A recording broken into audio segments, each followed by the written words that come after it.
imagine that you have a really big, giant mattress company, like, I don't know, almost a monopoly, and then you hear about this thing, you notice advertising for a mattress in a box, and you think, oh, that thing, that's never gonna fly. We've cornered the market. It does. It really does. And so goes the fabulous fate of many a DTC, or in human parlance, direct-to-consumer brand. As the founder and CEO of the brand consultancy Derris, Jesse Derris knows a little bit about DTC brands. In fact, he's a strategist who helped launch and scale Warby Parker, Harry's, Everlane, Glossier. Have I named everything that's on your apps and everything in your order? You got it covered? A lot of other DTC brands. Here to break down the core ideas that all brands can learn from these disruptors, I'd like you and me to please welcome DTC whisperer Jesse Derris in conversation with Adweek's retail reporter Anne-Marie Alcántara. So we were just talking before this whole, we got on stage here, and you said you had a very simple reason for starting Derris. So yeah. Let's start there. It was dumb luck. I started in my kitchen 7 years ago. Grew up in politics. Ended up in crisis comms in New York after that, and was mostly doing that when I fell into technology in 2005, 2006, mostly by way of publishing companies early on. Got a call from a friend in the fall of 2008 who had a really stupid idea to sell glasses online, and gave him a bunch of advice over the course of 2 years about how to navigate the tech press originally. And that business became Warby Parker. And my luck in working on that business and getting to sit around the room with a bunch of really smart strategists and the co-founders and the folks who were helping them think about the consumer world led me to start my business, which started out kind of simply as a comm shop and has evolved into doing positioning and strategy and content and consumer and technology communications. We also have a small venture fund, and we invest out of that fund in the brands that we're going to help launch. And about 90 people here and in London, and I have worked on since the beginning Warby, Harry's, Everlane, Reformation, Glossier, Oscar, a whole bunch of others, Hims, Hers. My wife started Lola, a reproductive health company, and no, it's been fun. And I forgot to add, we will have some Q&A portion at the end, so if you have any burning, dying questions to ask Jesse, please save it for the end, and you'll get to it. And in addition to starting your kitchen, I also hear that you don't really believe in the term direct-to-consumer. No, and I haven't for several years. The way we tend to look at the world is that the internet is a channel. It doesn't define what a brand is. It enables it to come to market in an easier, slightly cheaper way, or in a way at least without traditional barriers to entry. We fundamentally believe that all of our brands have mostly just changed customer experiences and focused myopically on the customer experience, not that they've created direct-to-consumer brands. And so they all tend to have 5 things in common, these brands. The first is that they have a purpose that's genuine, that starts from a real place. It's not a customer insight, it's not a piece of data. It's something that comes from the core of your being or one of the founder's beings. The second is that they stay true to that purpose and the products that they develop and they bring to market. They're not making things because they think there are additional adjacencies they should capture. They're making them because they think they're true to the purpose of why they exist. The third is that they become really good at building mostly internal flywheels at creating stories that enable them to tell stories about their products on the one hand and about their purpose on the other. The fourth is that they're masters of understanding that these stories need to be told sort of in waves, like everybody's seen them forever, but waves that go through every single channel that a brand has the ability to own or influence. And the fifth is that those channels are online and offline. It's sort of this misnomer that these are digital businesses. They start out online, but from the very beginning, and I've been in the room since the very beginning of a lot of them, all the ones I've talked about, they all understood that in order to scale their businesses, they had to exist offline. And to exist offline, in my mind, means not only in the way they're showing up from a marketing perspective, so terrestrial radio is just as important as podcasts, You know, the amount of time they spend on outdoor is just as important as the addressable. But it also means that they need to either own or have the ability to directly influence where they're going to show up at retail and in physical spaces that are permanent and temporary. And so can you unpack that a little bit about just how, you know, these brands exist online only to just scale, and then from there, like when you are working with them, you know, when do you decide it's the right moment that you need to start going to offline or out of home or radio, like you said? Yeah, I mean, I'm perfectly agnostic about it. You know, it depends on what they're selling and how they think they're going to get there. We launched a business maybe a month ago, or 6 weeks ago now, called StratFest, which I doubt anybody in this room has heard of yet. It's a brand that's targeting more Gen Z, and it's an experiment for us. Effectively, we're selling star stickers that you put on your face. They're gold stickers, and they treat acne. And the core insight for that business was that we thought it would be valuable to create a confidence brand for tweens. So instead of feeling fear and being really scared about walking into 7th grade with a zit on their face, they're going to walk in with a gold sticker. I don't know if that brand is, they're not going to do outdoor anytime soon. What they're doing is very influencer based, very social based. They will move into retail probably before they do outdoor, out of home in any way. And then other brands, it just depends on the space they grow up in. I mean, Everlane was really lucky to grow up in a world where Instagram was still like being conquered. They hadn't quite understood how to monetize it, and so they didn't really spend $1 on acquisition for the first 3 or 4 years. And so they started in year 4, I think, spending decent amounts of money, and they had already grown quite a bit. And then we have other brands like Hims, where they understand pretty early based on the way the market is developing. And Hims is an erectile dysfunction and hair regrowth business, for anybody who doesn't know it. We understood that there were 4 groups out raising money from venture capital for that one idea at the same time. We picked them based on a bunch of beta testing they had done under an assumed name, and they understood they were like a pretty strong land grab. And so they started out on 13 or 14 different types of channels right at launch. And so it just depends on the strategy of the business or how they think they need to show up and what kind of game they think they're playing. And so you mentioned, you know, working with Everlane was really kind of lucky, and even Warby, that these brands existed at a time when online e-commerce was still relatively new. Instagram hadn't been conquered yet. But what were some of the challenges? So, you know, you were starting your business, these businesses were becoming brands. What were some of the issues, or we can not call them issues and call them... No, there were issues. I mean, you know, we take for granted now that people buy stuff online. I think the biggest thing at the beginning was trust. And convincing people that they could trust the things that they would buy online and bring into their homes. You know, I think about the challenges that we faced with Harry's, for instance. We were effectively trying to sell a discount razor to people. We were trying to sell them a discount thing that they would take into their home to cut their face with. Or, you know, that's what it is. Or my wife's business, when their hero product was a cotton tampon. But to try to sell tampons online, you know. So a lot of it was trust early on. But I think what a lot of those brands got lucky with, frankly, is they hit upon an arbitrage opportunity. I mean, there's been classic arbitrage in advertising and acquisition, you know, for the history of time.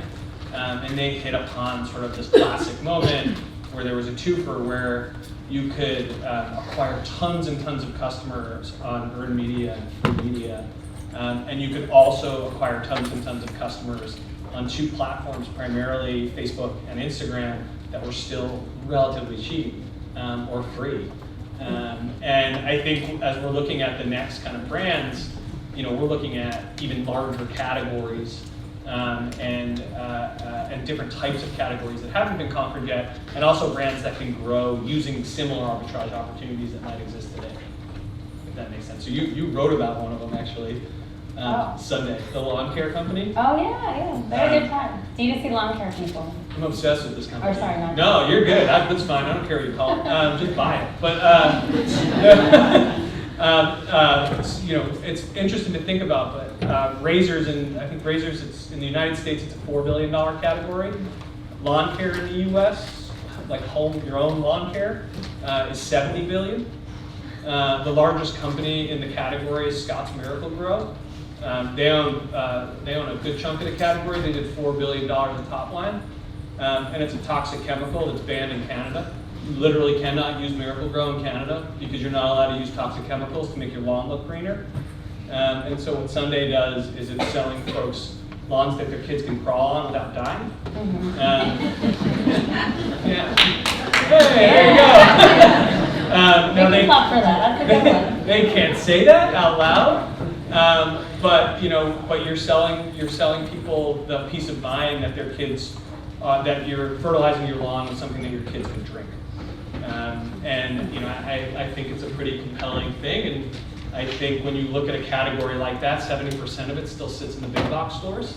And it presents one potential type of category look at where the world is headed. I think Home Depot is rich for these things. And so something you said about trust, and with Lola, and even some of the other brands you work with, Kim's and Hers, and even Sunday, these founders are new to the branding world in some cases, and maybe don't understand that to build that trust, you also need to stay within legal limits, and you can't say certain things on Instagram, that sort of thing. As you were also growing up in this space, like, what was that like, when you had to tell these brands you can't just say that this is better, or certain words you can't use? And I just never really did. Listen, we wouldn't let them make claims that were untrue. But we always thought that one of the things that separated these businesses was, and still does, is that they have actual conversations with consumers, and they speak with them as opposed to at them. I think we all grew up in a world. I feel like growing up in the '80s on Long Island, where I grew up, that's the most marketed to generation and the most marketed to country in the history of the world. You grow up drinking Sunny D and wanting to be like Mike, and Pop-Tarts in the morning and Helios in the afternoon. I don't even and you get to be 25 and you're just looking out at the world, and all the politics is bullshit and all the marketing is bullshit, and you say to yourself, wouldn't it be nice if somebody just spoke to me like I was a human? And these brands start to pop up that say you're being ripped off, or you're being lied to about ingredients. And it was only natural that it would sort of boomerang back, and that we'd want to be having conversations with people. And I think that's why these brands have really kind of caught on with consumers, is that now people feel like they have actual relationships with the brand. They don't feel like they're being spoken at. And sometimes that requires going a little further than others. But what the big brands never understood is that when we got a cease and desist letter or some other kind of legal thing from them, we viewed it as a victory, and we weren't scared about it. At the very worst, they were going to sue us, and we were going to publicize it, and they were going to look like bullies, and we were going to get some great press out of it.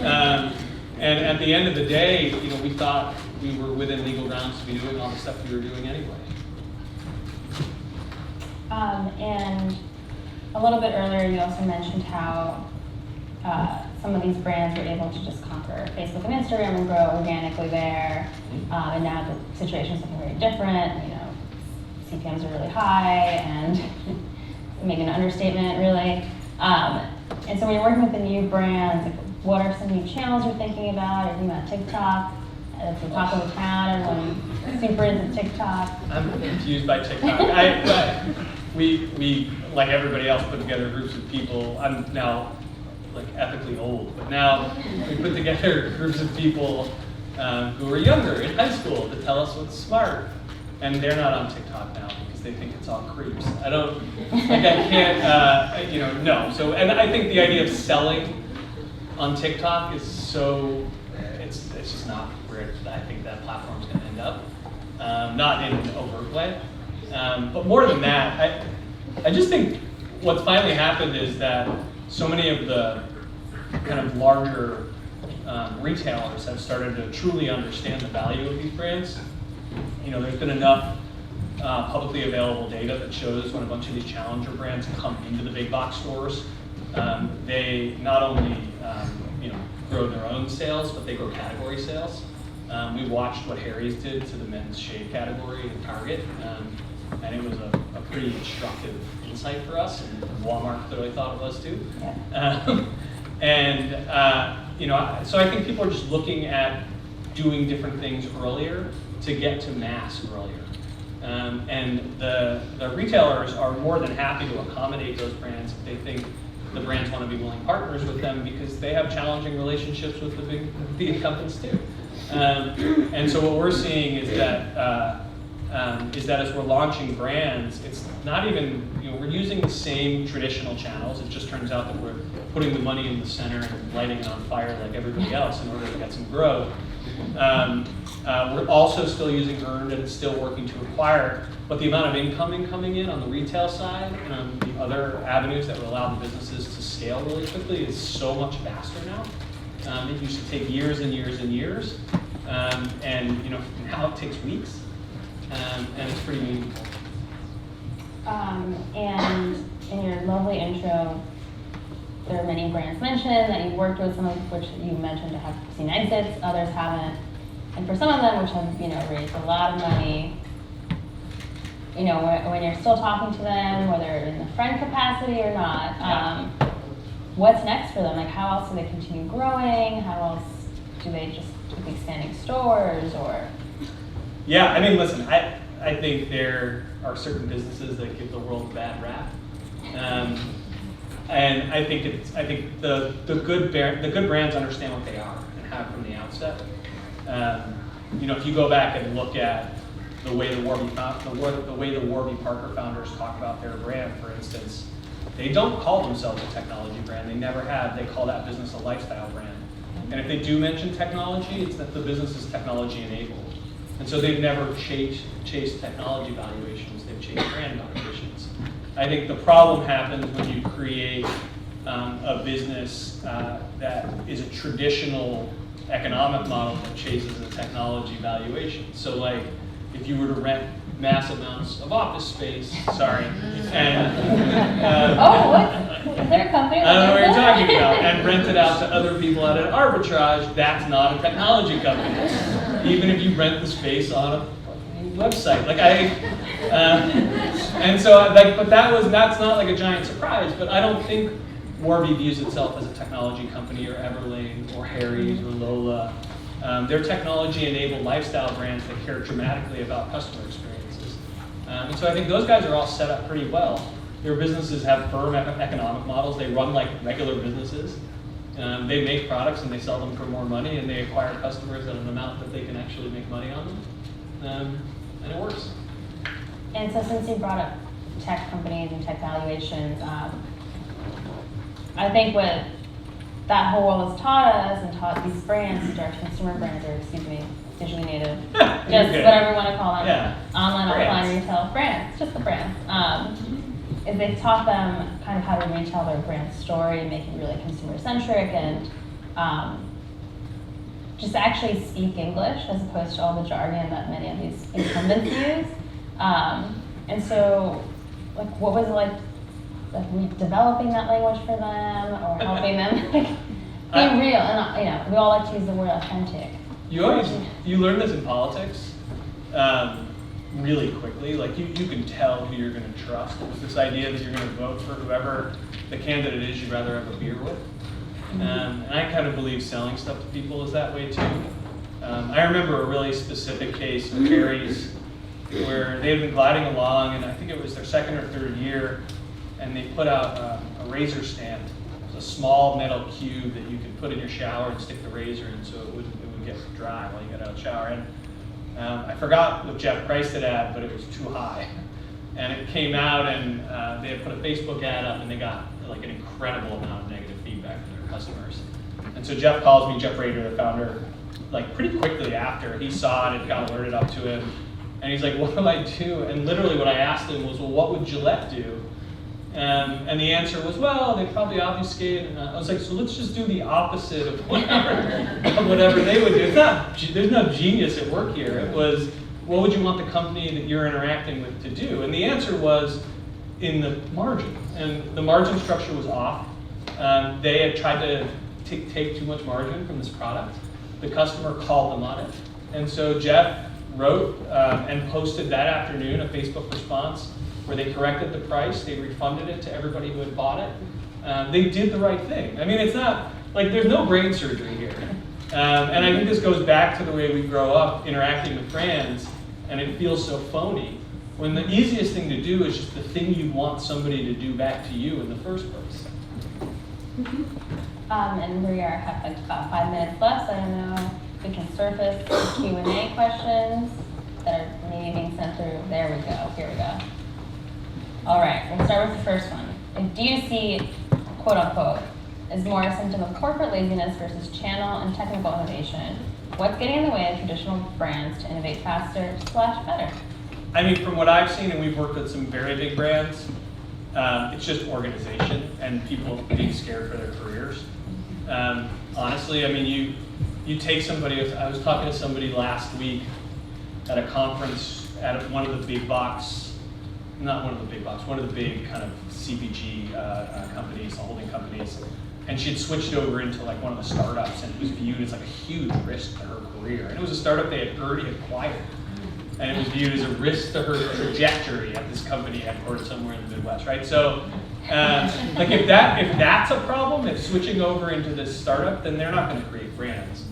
And they're trying to do different things right now, all of them. I think some of the most interesting stuff they're doing is around the environment, and you know, some of that stuff I think is Very big thing. and some of that stuff I find genuinely compelling, and I hope they can pull it off.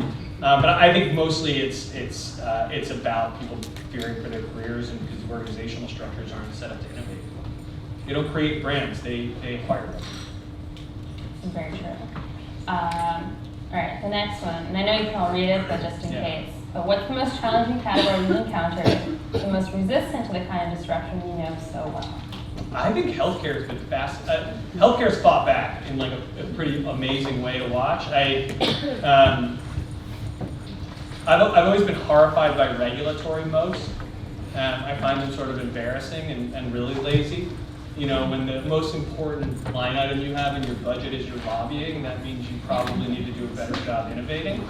I've been watching a lot of the direct consumer health brands that want to deliver healthcare more directly to customers get taken apart by lobbying groups for saying that they're putting customers in jeopardy and all of these things.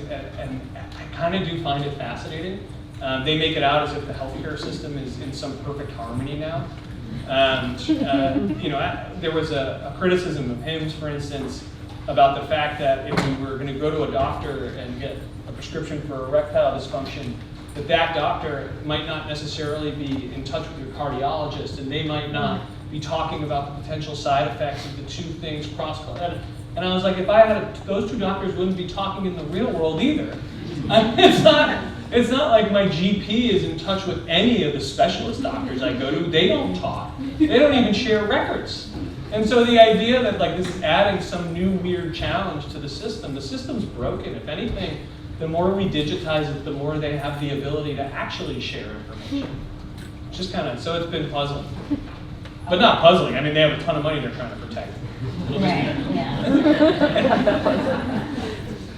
All right, next one. How do some of these brands use research differently than traditional brands? I'm just going to talk about the very beginning, because I do think that's the fundamental difference between the way people do and don't. At the beginning, they don't use data. So every single brand that I've been on from the beginning, they're not using real traditional data. They might do focus groups in the sense that like they might use their friends to bring 12 people together to ask about a product, but they are not going out into the field. They are generally not hiring huge companies. Out of all the companies I mentioned, we had one that ran advertising beta testing just to understand acquisition costs ahead of time. One out of the 14 I think we've taken from 0 to over $1 billion in enterprise value. And so I think they're using just pure sort of insight and pure pain point analysis, like just what pisses them off about the world and what could they fix is really what they're doing, truly. All right, next and perhaps last one. In your view, what gets in the way of other and older companies not working on purpose in the same way as using your brand? I mean, I don't know. You can just tell when something's like made to sell you. It's hard to think of a comp. I mean, this last one is basically the same question. I just feel like with a lot of the older brands, if you back into purpose after you've already been selling me something for 40 years, it's kind of hard. I wouldn't be able to figure that out. You know, there's no genius in saying that. I mean, and to just get the last one in the last 15 seconds, I think behavior change at scale is created by 1,000 little cuts. I think one of the things that we think of over time is just over and over and over again, just repeating and repeating and repeating and repeating. There's nothing brand new that any of us are doing. We're just repeating things and trying to be honest with consumers at scale. Period. End. Cool. Right on time. We're done, people. Thanks, Thanks guys. for